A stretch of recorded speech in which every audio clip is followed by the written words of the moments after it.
All right, Storm.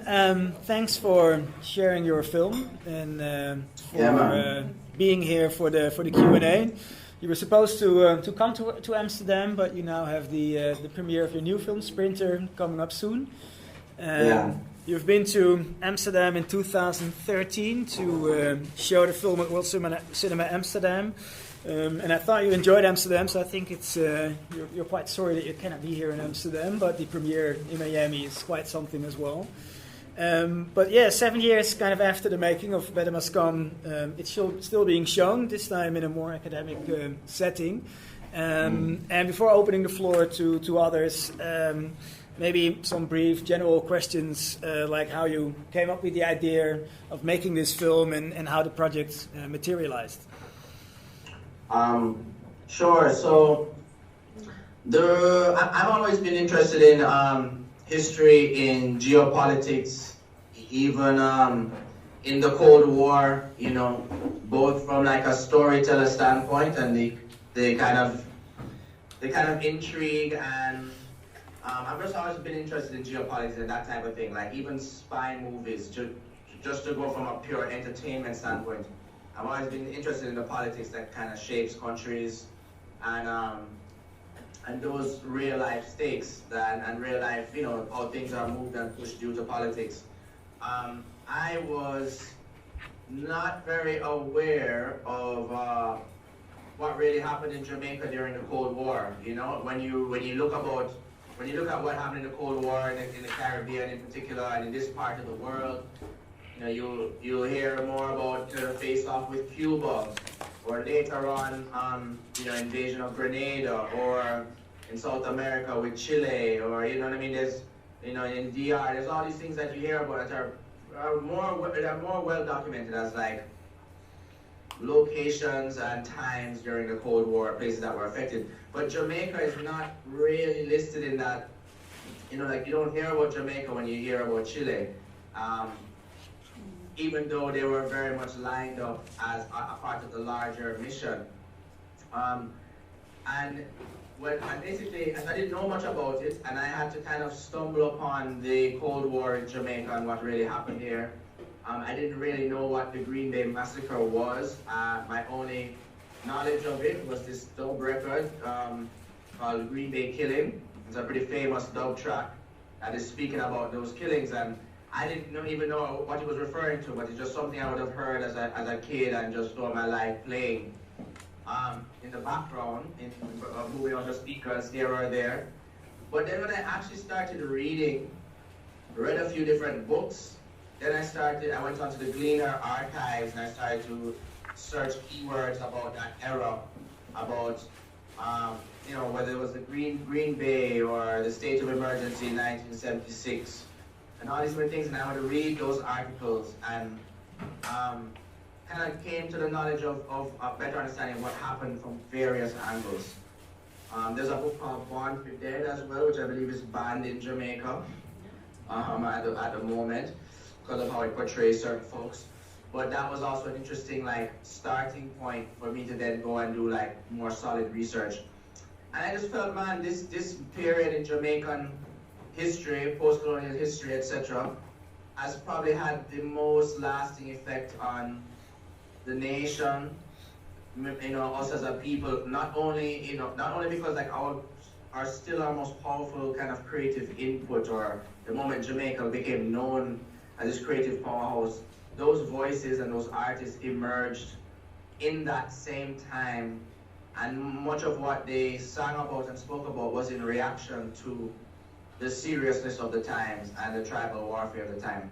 So it was just like, wow, this era needs to be shown and explored on screen.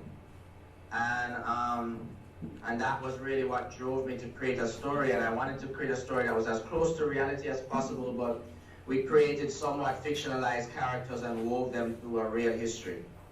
And that's kind of what led me to it, really. And also with the character of Ricky, I'm very interested in like posing the issue of like the kind of Caribbean male stereotype of this super strong, potentially violent, at the same time staying super cool. There's all these kind of things that you have to kind of tick off to be a real Caribbean man. And a lot of it is bullshit. And a lot of people don't really play and aren't living in those kind of stereotypes. And I did want, in a way, show the stereotype of the Jamaican strongman, but try to like flip it to show that, you know, he is a human, he's emotionally sensitive, he's smart, he is trying to change his reality, but, you know, at the end of the day, sometimes these roles are created for you and you can't necessarily get away in the end. So that was also a reason why we didn't let Ricky live, because a lot of people that have 1 foot in and 1 foot out of that world, a lot of times they don't end up winning, you know, because they're not firm in their standing. Does that make sense? You guys hear me properly? Yeah? Yeah. And Better Must Come became the first historical feature-length film coming out of Jamaica. And how did you recreate the look and feel of the film, including the props to be used? Yeah. Well, we had serious, you know, wardrobe preparation and art department and production design preparation. But beyond that, in terms of the main location, which is a community called Sandy Park, the reality of like ghettos is that they don't really, in my opinion, at least visually, beyond like branding and certain signage, they're always in a state of disrepair or non-finishing. You know what I mean? So like a rusted neighborhood is now the same as it was then. You know, rusted zinc lining, these walkways and these yards and stuff. It's extremely similar to the same way it would have been 30, 40 years ago. Once you pull out the branding, once you pull out the modern cars, you're pretty much looking at the same space that it's been for decades, you know? Unfinished buildings, rust, mismatched things. So it wasn't, so in terms of creating the actual world that the characters move through, it was not very difficult because, you know, a ghetto is a ghetto is a ghetto when you break it down to that like environmental way, right? So while it was a period piece, we were still able to pull back a few things and add a few elements, and we were in the 70s, you know. I mean, obviously I consulted with folks that were there because I wasn't born yet, and looked at a lot of the images, and, you know, we did a lot of research to try and make it as good as possible. We did not have a big budget, so we had to be very smart about how we did it, but we did it, you know. Okay, are there any questions from the floor? And if you want to ask a question, maybe just first say your name and then ask the question. I have many. I have a bit of a provocative question, Storm. Yeah, I won't ask about the sex scene after the gunshot. That was really interesting. What I will ask about is something I actually never thought about when I saw it first. How, as a filmmaker, have you navigated this question of funding? I mean, and I am going to pose it with the, you know, rumors of other films being funded to the tune of 100 million. You know, for this particular film, I mean, and I'm talking Jamaican films now. For this particular film, what was the terrain that you navigated to get funding, and what challenges did you face? Well, to be quite honest, we did face challenges, and especially towards the end, we faced some issues because money comes with strings, and that gets tricky sometimes if you don't pick the right partners. But with this project, thankfully, the executive producer and the main investor, his name is Joshua Bratter. He's a lawyer out of Miami and a good friend, and he's actually someone that believed in me as a filmmaker when I was a bit younger. Like I basically wrote a script that he was gonna invest in and produce when I was like 18. And we spent a lot of time working on that project, but it never got past script stage, but we knew that we wanted to work together then. And but I probably wasn't ready to do it yet, and the script wasn't ready. But a few years later, when I had spent a little more time in the trenches and was a bit more sure of myself as a filmmaker, I was able to go back to Josh and talk to him about Better Must Come and show him the script, and he loved it. He's also a student of politics and history. And so I was very lucky to have an investor, a main investor that believed in me, and that came and funded it. That's a bit luckier than a lot of people's situations. Ultimately, in the end, I had another producer that's involved that also ended up putting some money in, but you know, that person was a bit of a nightmare. And ultimately that affected our rollout of the film in the end, because then you have these big egos, and now because someone maybe has some money invested, they want to kind of throw their weight around. And that's a tricky thing with money, you know, you might get the money easy, but when the film is done, the money might force you to do things or try to push you in directions that may not be the best for the film. It's always about compromise. So with that one, thankfully I had a main investor that was with me from the jump. With Sprinter, which I'm about to premiere and start rolling out, it's a bigger film, it's a bigger budget, there's more investors, there's more money in the pot, and thus more cooks in the kitchen. More steaks. More steaks. More at stake and more steaks. So I mean, now it is even more navigation of making everyone happy. And then, you know, we have a Jamaican team, and then we have American investors, and there's a certain cultural respect and understanding that, you know, everyone may not have, and I obviously have to try to navigate that and hit the marks I want to hit. So the thing with it, you know, there's ways. You can get funding from grants, which tends to be free money if you can write those grants and win them. But usually you're getting money from people that have the money to give, and you have to be super smart about how you control your film once you bring people on, because people come with actors that they want, and people come with music that they want, and people want to premiere at this festival or that festival. So thankfully for me, I've just relied on making a really good script, and I know the script is what makes everything move. So I always try to focus on that. And if you have a good script, then you have to try hard to mess up, you know? If you have a good script, then you're in a good place. If the story is solid, then you're in a good place already, you know? So that's how I've been able to do it, is with my first one, I had a great investor that believed in me. That film did well, that film did critically well, that film went all over the world, has a lot of big respect, and then that film led to opening the doors to the other meetings, and that got me able to put the script in front of people and get money for this. Okay. So, I have two questions. One might be a little bit provocative and the other not. The provocative one is that you have two representations that I find a little bit stereotypical. One is a representation of the rural as wonderful, whereas the urban isn't. The urban is so she comes from the country, which is great, and then the urban isn't. And the other, which is probably more important, is that almost every woman in the film is a screamer, afraid, basically fragile. So would it have been different, you think, had it been another? How would we have crafted another way of understanding women's role in that moment, rather than so vulnerable? So that's it. That's the first question. And this is a question. The second question is just because of how I grew up in the 70s in Jamaica, kind of under the shadow of Manly, kind of feeling very strongly communist and pro-Cuba. I got the feeling throughout the film that it kind of labor right. What do you think?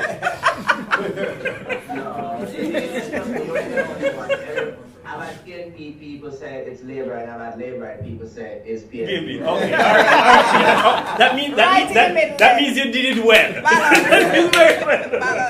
Yeah. I think because if I was to speak about personal politics, like I obviously wasn't around at the time, but I do feel like I would have been more on the manly side of things, regardless of how I understand how things went, and many people blame Manly's government for a lot of wrongs, but in terms of like the spirit of my understanding of where Manly was coming from, what he was saying, and I would not have already aligned with a party that was aligning with the CIA and these things. So personally, I think my personal politics would have been more Manly, but I I do know for a fact that both sides, whether one side started the dirty games and the other side responded, Yeah. I do know ultimately they both ended up in the mud, you know? Yeah. True. And I know it from researching it, and then I also know it from being in garrisons, even in modern times. And we go PNP garrison, go JLP garrison, and it's the same energy. Man have them long gun, and man have them this, and man have them that, and ultimately it's kind of ended up in a similar space. So I don't really, I felt like I didn't want to understand, because the lead characters are laborites, and because Green Bay might have been seen as a PNP thing done to laborite people. It might appear that way, but I'm definitely not laborite. I definitely didn't want to, my intention was not to step it that way, because at the same time I'm showing JLP gunmen that are lying to a politician that are shooting up the place for politics. Yeah. So that makes the JLP look very clearly mixed up in that, you know what I mean? So I think both sides are balancing their wrong, you know? In terms of the other thing that you said there, well, I am from the country, and while I'm from the country too, and I mean, I definitely did grow.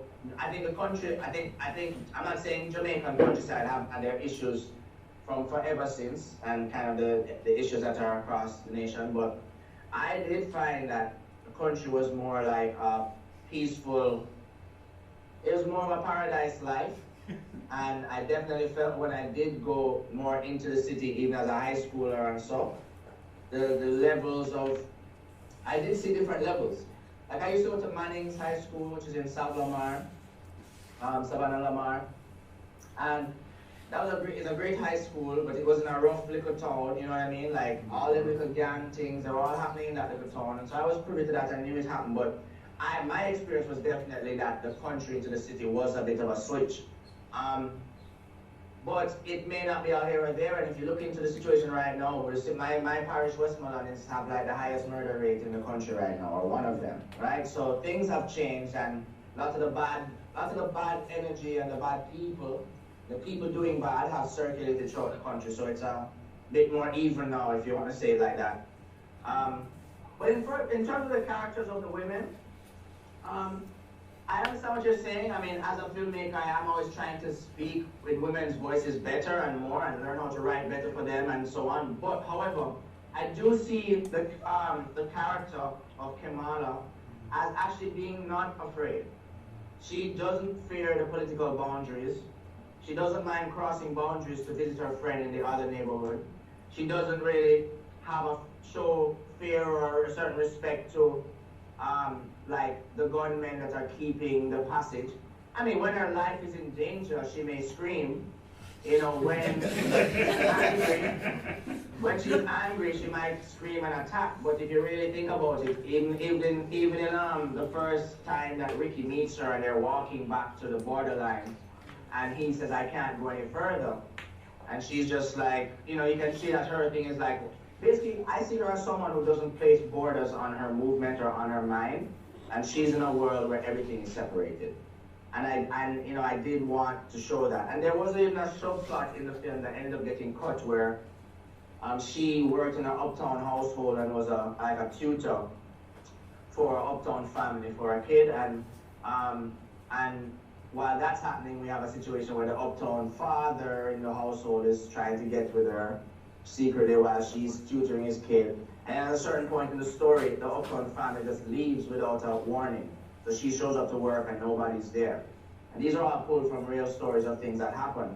And that helped to build out the characters a bit more. But my goal with her was definitely not to be someone that was just a screamer or not stronger in the situation. She's someone who didn't see the borders, maybe because she had her head in books all the time, and that's what she was more interested in. And the political reality was not really something that she guided herself by. So yeah, if it came over that way, that was not necessarily the intention. The intention was to show that she was more of a free spirit and she didn't fear the borders, actually. Okay. You know? Thank you. Yeah, man. Could I just say, Storm, hi, Kim Robinson, just to say that I didn't have any difficulty getting that out of Kamala. I thought she was a very strong woman, and I congratulate you on your sensitivity in portraying her that way. Thank you, thank you.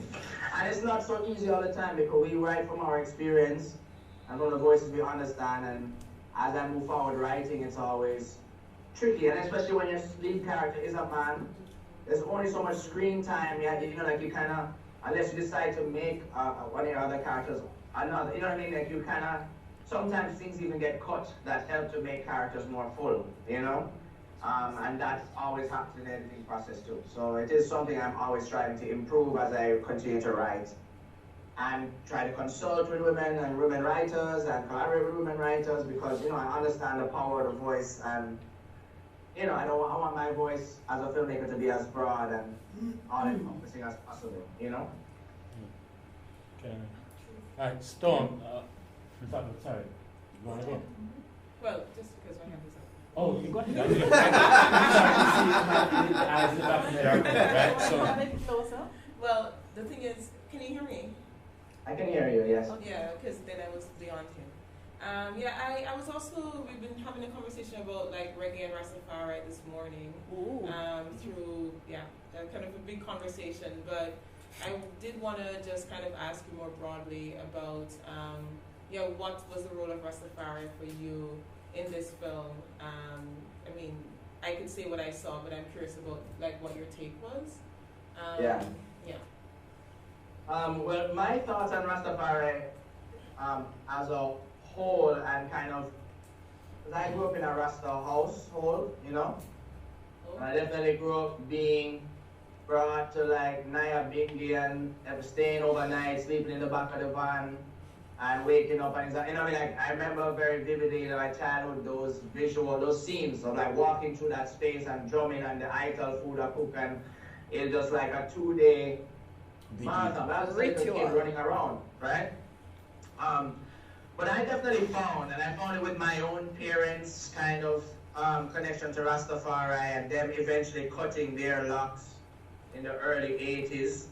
And just kind of the general path of a lot of the Rastafarian kind of messengers is I find Rasta had like so much power in the 70s, and coming out of the 70s was a real alternative for youths in danger that could have gone a certain way, that kind of reeled them into another more principled lifestyle. So you might have a sufferer youth that could really go a certain way, but if you find Rasta and it kind of keep him morally within a certain place. I saw that the power and the importance of Rasta, and I kind of get the sense that it dissipated a bit as it went into the 80s, and a lot of the leaders and a lot of the, even if it, like when I say leaders, like let's say the musicians who carried the message, a lot of them turned out to be a lot more closer to the not false prophets, that sounds rough, but it just ended up being a lot more false. You know what I mean?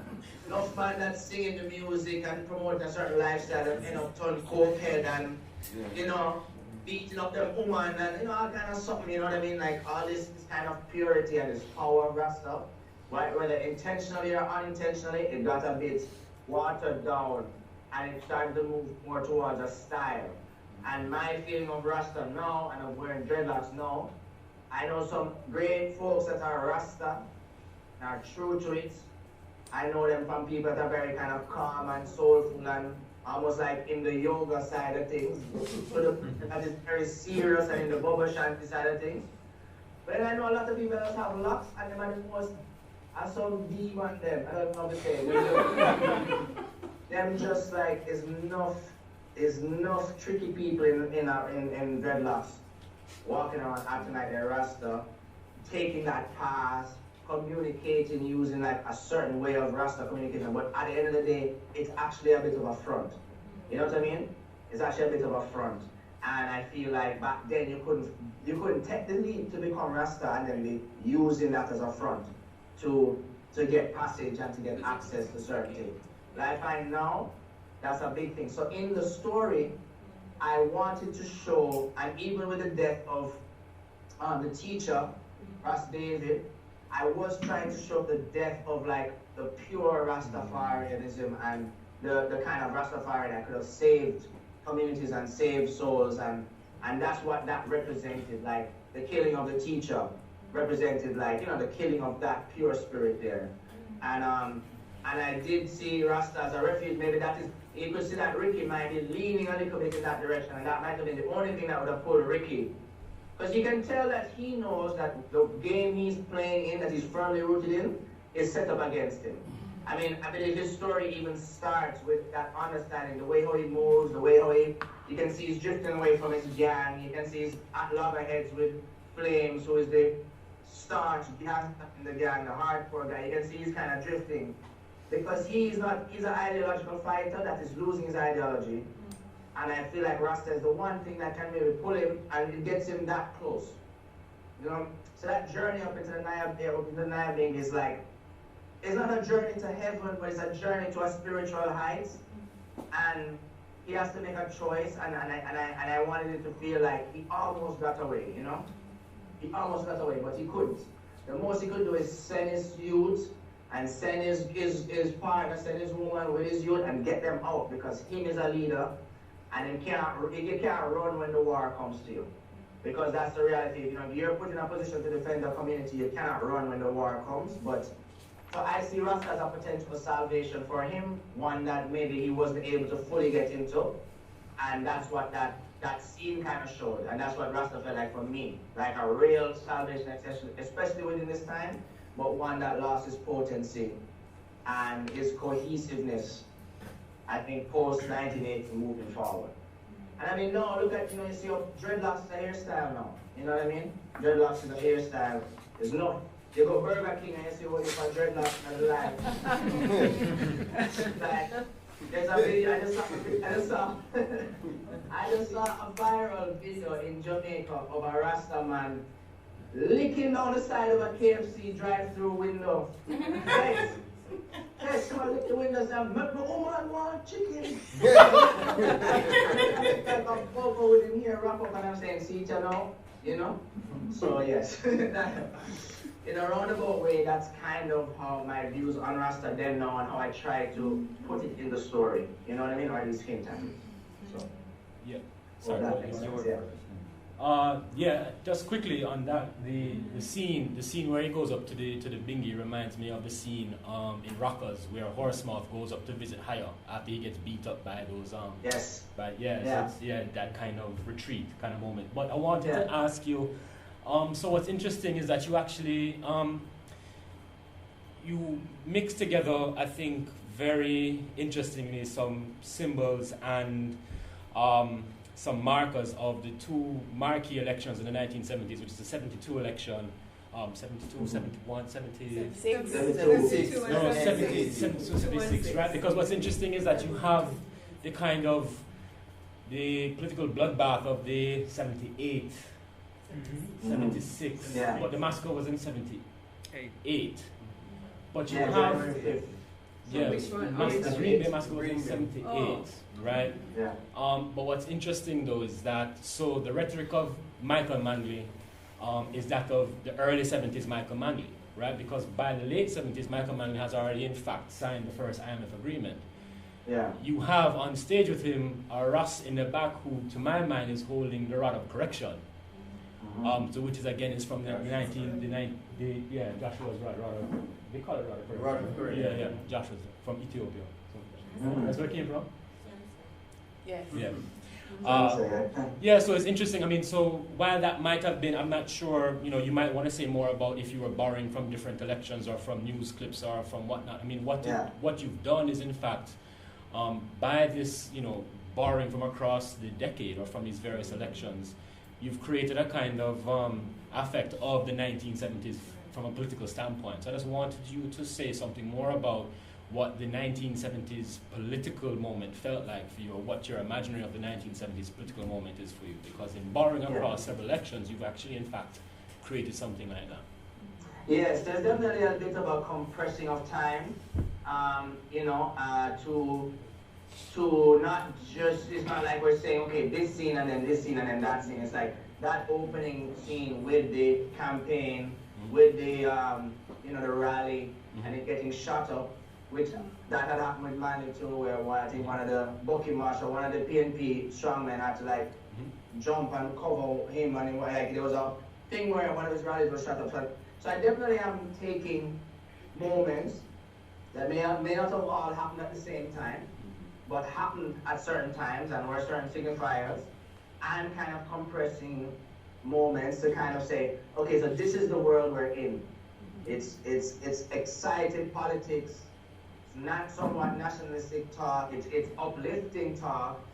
We're burning out what's happening in apartheid countries in Africa. Like it is kind of like a scene that does say, okay, this is the world of the 70s, and that was intentional because we only had so much time because we didn't want to. It's not like the Manley character was a character with a main arc. He was more.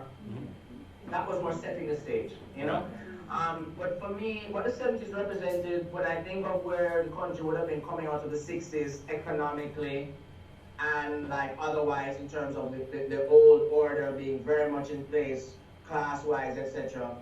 And then that early 70s moment of how Manley was speaking and uplifting most Jamaicans, or aiming for Jamaicans to be more uplifted and not being a set structure, you know what I mean? And the hope that would have brought the general world, what would have happened in the world coming out of the 60s into the 70s, that kind of hippie period, and people being more free and naturalistic and trying to, I don't know, determine how they presented themselves, how they, you know what I mean? I feel like the 70s would have seemed like it would have started in all of this hope, in all this, basically would have started in all this hope and all this potential. A little darkness lingering there, of course. Right. But this bright future, and then by the middle of the 70s in Jamaica, it's just chaos, and the world oil crisis, and the Jamaican, all of those things, and then of course 1980 was just full on martial law, I guess is what happened in the time. Because even the film title is the Delroy Wilson "Better Must Come" song that Manley used, right? Yeah. Yeah. But that's from '71, right? Yeah. So. Right, and then the campaign took it in. Manley's early campaign took it, and then that's a phrase that has been being said since. When people make songs, it's kind of like that is totally firmly planted in the culture. And one of the reasons that I went with that title, it's not to bring reference to the that big election in '72 that would have brought Manley to the fore, but also the statement "Better Must Come" I find is a tricky statement. Because it's not a guarantee. It's a promise that's not, it's only based on a saying. Anybody can say it. Anybody can say it, better must come if you vote for me. If you go this way, better must come. If you make this change, better must come. And it's such phrases you can continue to say because it doesn't, when does better arrive? Is kind of my thing. And I think telling this story decades later, right when we were going through a lot of things, the film pretty much was completed around the time of the incursion into Tivoli. So even though I wasn't thinking about Tivoli because it hasn't happened yet, that energy was in the air. And you're seeing the same end result of this original politics playing out. The same shower passing man, then you're invading the community to extradite these people that at one point were pretty much being funded to wage, political warfare by governments. So like we're still living it, and has better come. That was kind of the question. Better must, where is it? And then my parents were full on hippies. They left Kingston in like '70. They went to Westmoreland to like Negril, and Negril was just bush. And I grew up a hippie life, and that was kind of my understanding at that time as very free flowing, free of energy, you know what I mean? I'm from a big family. It was very much that way. So I feel like the 70s was like ultimate both things happening. Extreme freedom and extreme kind of sufferation and pressure, And I think that's when we kind of got twisted, I think that's when the country and like certain twisted elements that are still here got twisted and cemented into our culture, And like the familiarity with violence and the willingness to be violent as a necessity for being a man.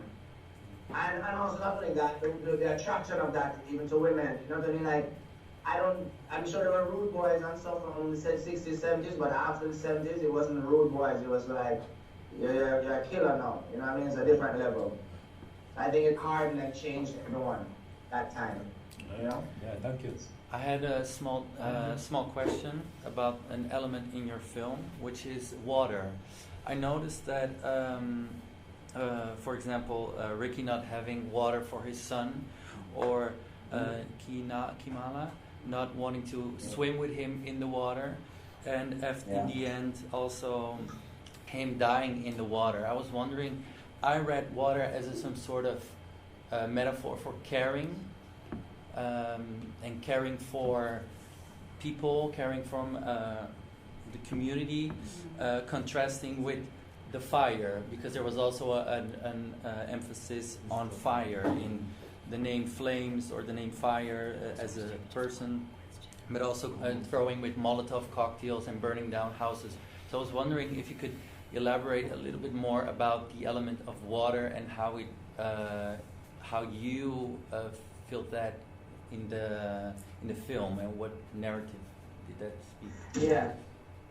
Well, I mean, obviously water being, the basis of life in a way, like the most, if we need anything on a constant, that's what we need. So I know that also in those times, access to services were trickier and in many ways controlled, right? So if your party was in power, it's more likely that the neighborhood that, that part that was a solid party supporter was going to have more access to services, more access to fresh water, more access to clean water.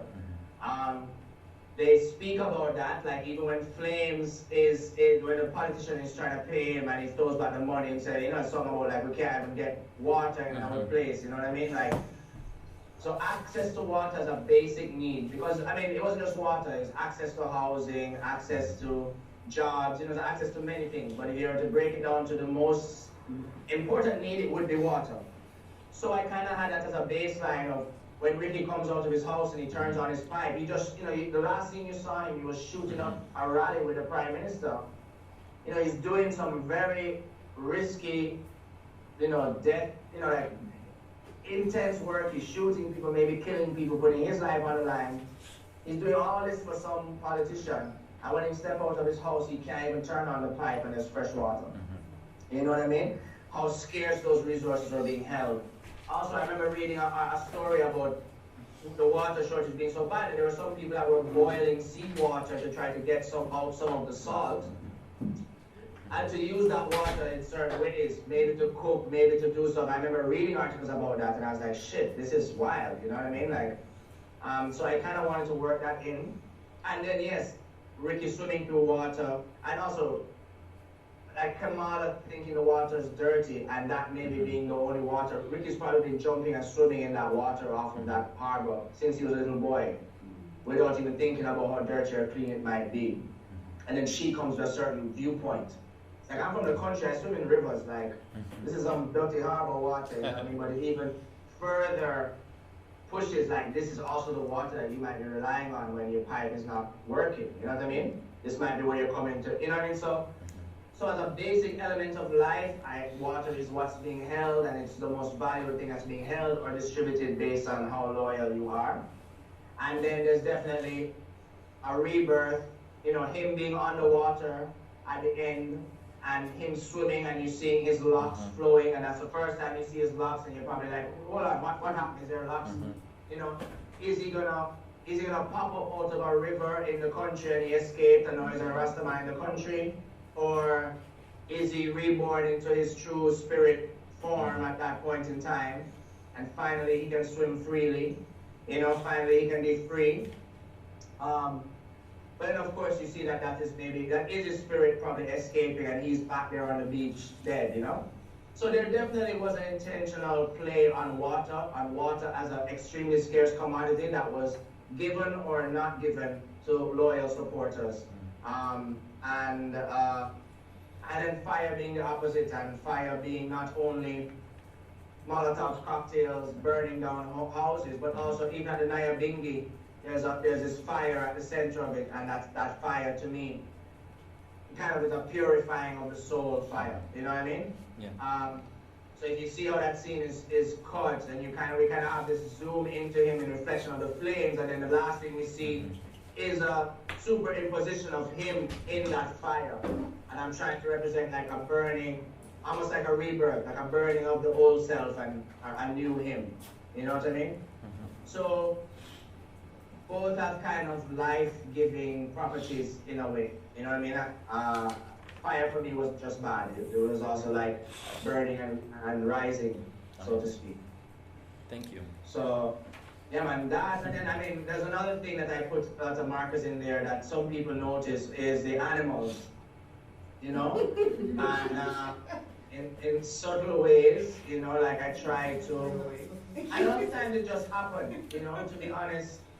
Like at the beginning, there's that scene where the bus is driving, and it's a repeated shot where the ambulance is driving to take them to Green Bay, and it rounds a corner, and we're right in the forefront with a dog, some sleeping dogs, and the dog just looks up at the car, and we have we repeat that shot. There's also a scene of after they kill the teacher, we cut to this lizard on this leaf, and I am trying to like kind of take it out of the, like, it's like it's like the animal kingdom, you know what I mean?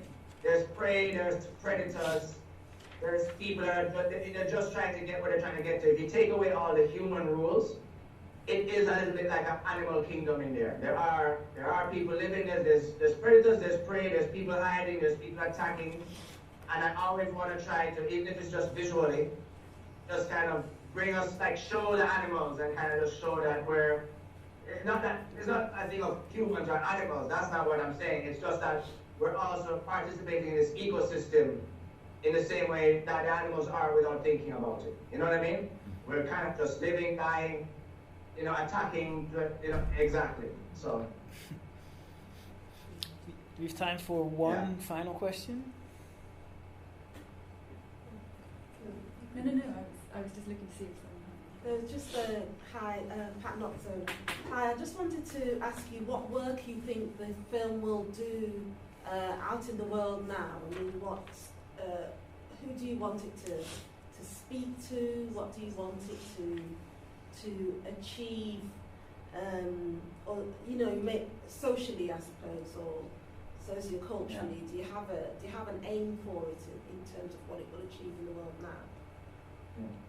Well, my initial aim with this film was, there's so much that happened in that era that I tried to have everything in one movie. There was so much in this movie at first, and I had to cut a lot of it out because there was a lot that I wanted to say.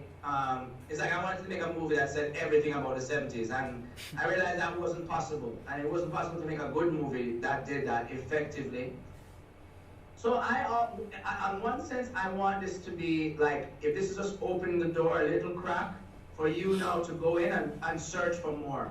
You know what I mean? I just wanted this to be like, look, this happened in Jamaica.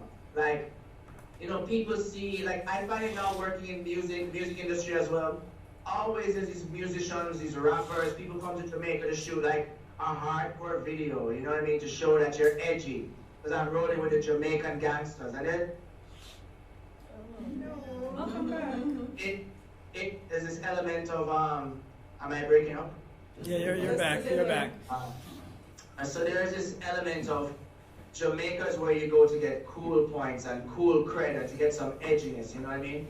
If you watch some of these hip-hop videos especially, that, and our own dancehall videos do it too, but when you see the view of the outsider, of this is where it's edgy and sexy and dangerous, it's like, that's who we are seen as. And it's almost as if we think we're born with it. It's like when you look at the daggering videos and the people dancing like on top of a building, jumping off of buildings, daggering. Some people think that's really how we're living, you know what I mean? Some people think that's really what's happening here. And it does get sent out there in a sensationalized way. And I did not want to make a film that was violent for the point of violence. I more wanted to show the root cause of where this violent behavior and the existence of this kind of violence is coming from. It's coming from, you know, while there might have been neighborhood conflicts and tough guys in neighborhoods back in the day, it wasn't full-on war. It wasn't like, if you're from this neighborhood and I catch you, you're dead, and vice versa. And the reality is, it did get to that point in this country. That era profoundly changed us. Our country was destabilized in no uncertain terms. A lot of our industries were destroyed intentionally. And we have basically been like struggling to in some ways we're making progress, and we have made progress, but the reality is, our feet were kicked out from under us, and a lot of the behaviors and a lot of the built-in trauma, which is very much there across a lot of the populace, in one way or the other, seen and unseen, it emerges from this time. So Jamaica isn't the end result of this time.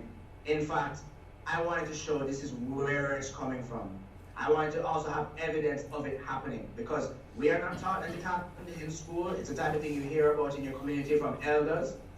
It's not in history books. I remember learning about like British wars. Some old British war in 17 something something, and some next something something. But what about the wars, the political wars in the 70s, which way more profoundly shaped who we are right now? One of the reasons is because a lot of the people that were architects of those wars are still around. Many of them still hold seats. You know what I mean? Yes. So they have an interest in it not being everyone's knowledge. And in fact, when we were making this movie, I know for a fact that many of these people that have a stake in this story were spying on the movie. They had people embedded in the crew telling them what we were filming, because they heard 70s.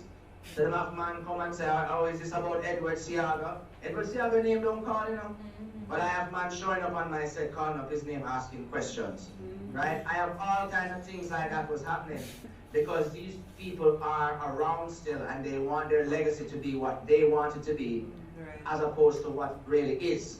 So ultimately I started off wanting to make the ultimate 70s movie. I ended up making a story within that time that I wanted to be a starting point for people to then jump in and see.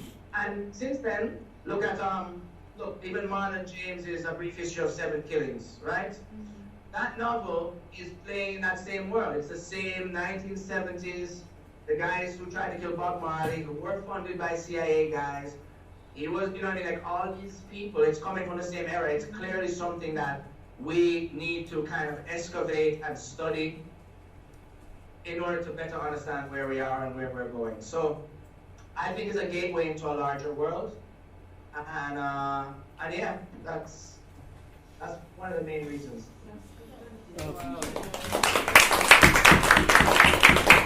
Thank you very much, Storm, for sharing your film and for doing this Q&A. And also, congratulations with the selection of your new film, Sprinter, at the American Black Film Festival. When is the screening? Our first screening is this Thursday night at 8, and then our next screening, which is kind of like the premiere with all the actors and stuff, is going to be on Friday evening. And this is the beginning of our festival run, where this film, we will do festivals, but it is not the same kind of like heavy festival run film. It's a much more populist film, so we are really trying to get this film out to the masses sooner rather than later. So yeah, it's a different type of story. It's a modern day story about a teenage boy, 17-year-old track star, who hasn't seen his mother in person in 10 years, because she left Jamaica to work as a nurse on a visa in the US, and was supposed to come back in 2 years and overstayed her visa, and it's 10 years later, and here we are. And this is kind of a very common reality in the Caribbean and in Jamaica. So I am, again, trying to look at certain social realities, but track and field is a vehicle for this one. So we're very much looking forward to it, and as you know, we would love to screen it in the Netherlands when you're ready.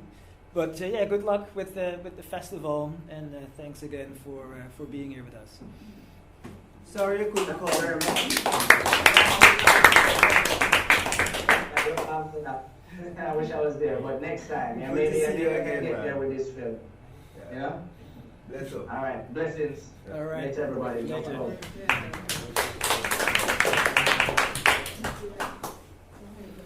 you.